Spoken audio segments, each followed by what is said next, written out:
Have you ever heard of a sound so powerful it could shatter a kingdom? Today, we're diving into the haunting legend of the Siska drum, a story shrouded in mystery, betrayal, and a curse that echoed through centuries. Our tale begins in the heart of 15th century Bohemia, a land torn apart by religious conflict. This was the time of the Hussite Wars, a brutal series of crusades, and at the forefront of the Hussite rebellion was a military genius, a man who changed the face of warfare forever, Jan Zika.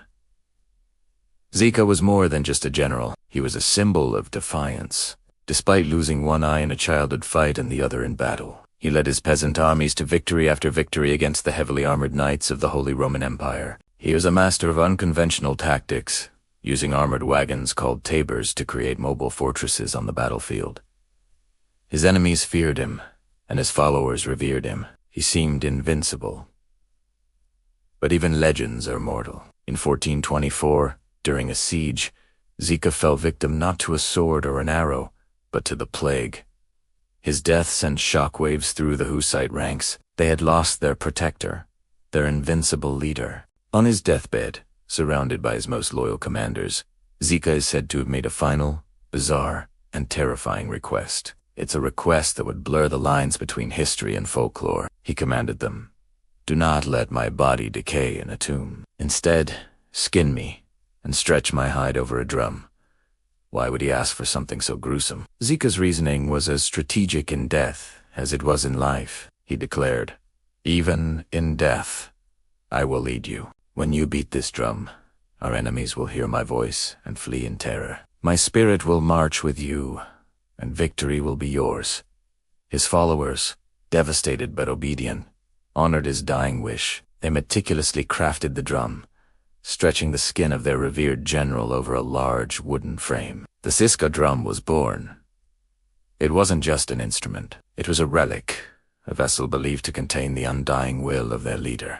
The legend says that the very first time they beat the drum, a sound unlike any other thundered across the plains. It wasn't just the beat of a drum. It was a roar, a battle cry from beyond the grave. The sound was said to instill supernatural courage in the Hussite soldiers and paralyzing fear in their enemies. When the Crusader armies heard the ghastly rhythm, they didn't hear leather on wood. They heard the ghost of the one-eyed general they could never defeat. They broke ranks and fled, often without even engaging in battle.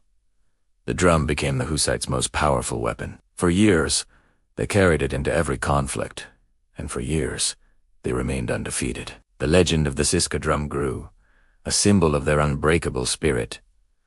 But all golden ages must end. As time passed, a new generation of Hussite leaders emerged. They were ambitious, and some grew weary of living in the shadow of a dead man. Internal conflicts and power struggles began to fracture the once united rebellion. The respect for Zika's legacy started to fade. One faction, seeking to break from the past and forge their own path, decided the drum was a macabre relic that held them back. They saw it not as a source of strength, but as a symbol of old-world superstition. In a fateful act of defiance, they decided to get rid of it. But how do you destroy something so sacred? They couldn't simply burn it or bury it. Instead, they decided to give it away, to offer it as a peace offering to a neighboring kingdom. They believed this gesture would signal a new era of diplomacy. They were catastrophically wrong. The drum was presented to the king of a neighboring realm. He accepted the gift, intrigued by its story but skeptical of its supposed power. He saw it as a strange war trophy, a curiosity to be displayed in his castle. The drum was placed in the royal treasury, and for a while, all was quiet. The kingdom celebrated its new acquisition, oblivious to the curse they had just welcomed into their halls. The trouble began subtly. The kingdom's fortunes started to sour. Crops failed, livestock fell sick, and a strange melancholy seemed to settle over the land. The king dismissed it as a string of bad luck. Then, one night, during a grand feast, a court jester, perhaps a little too bold from the wine, decided to play the infamous drum. He wanted to mock the legend, to show everyone it was just a silly story. He struck the drum once. A deep, resonant boom echoed through the hall, silencing all conversation. He struck it again.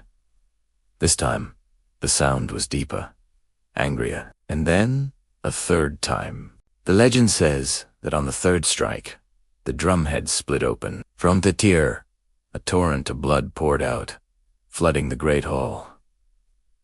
But that was just the beginning. A plague of rats swarmed out from the drum, spreading through the castle and the city. Then came a pestilence that swept through the population, a sickness far more devastating than any they had ever known. The kingdom was brought to its knees. The king, horrified, realized his mistake. The drum wasn't a gift, it was a curse. In a desperate attempt to save his people, he ordered the drum to be taken far away, to be thrown into a deep, forgotten river, hoping the water would contain its dark power. The Siska drum was never seen again. It disappeared from the pages of history, sinking into the realm of myth. The Hussite movement, without the unifying power of Zika's spirit, eventually splintered and was absorbed by its enemies. The kingdom that accepted the drum fell into a dark age from which it never fully recovered. But is any of this true? Historians confirm Jan Zika was a real and brilliant military leader. His death from the plague is also a fact. The story of his skin being made into a drum, however, is where history gets murky. No definitive evidence of the drum's existence has ever been found. The first written accounts of it appeared decades after Zika's death, growing more elaborate with each retelling. It's likely a powerful piece of propaganda, a story created by the Hussites to boost morale and intimidate their enemies. It was a psychological weapon. The idea that their leader was still fighting alongside them, his very skin leading the charge, was a terrifying prospect for any opponent. Yet, the legend persists. It speaks to a fundamental truth about leadership and legacy. Zika's power wasn't in his skin, but in the idea of him that idea of an unconquerable will that could inspire a nation.